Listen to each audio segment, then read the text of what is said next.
was a warm summer's day in August of 1978 when a Toronto area man had an experience with a strange creature that would forever change his life. Ernest, he would only allow his first name to be used, was a soft-spoken 51-year-old at the time of his harrowing experience.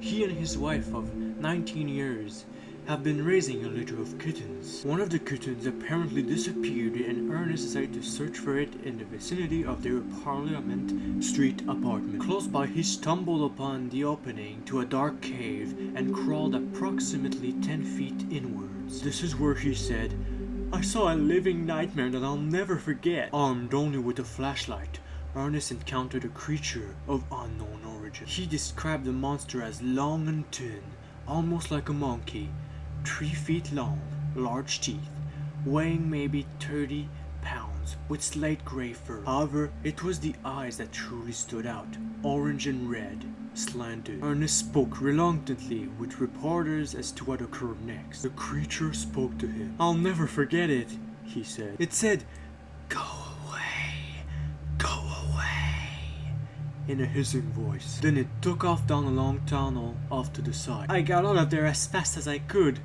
I was shaking with fear." Ernest never approached the media with his story. He was afraid that people would think that he was drunk, or worse, crazy, and felt that no one would ever believe him.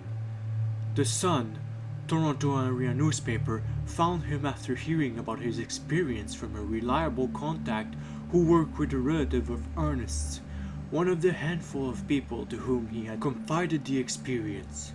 He would agree to talk only if his last name was not revealed. "I believe Ernie saw exactly what he says he did," said Barbara, Ernest's wife.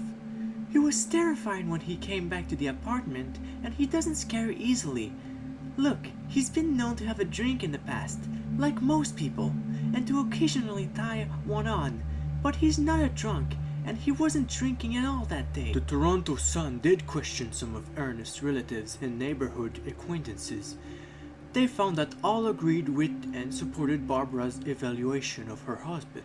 Ernest, accompanied by Sun staff, returned to the location of his strange sighting in March of 1979.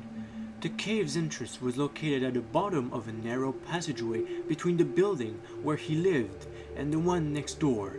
Together they found the corpse of a cat, which was half buried in the tunnel.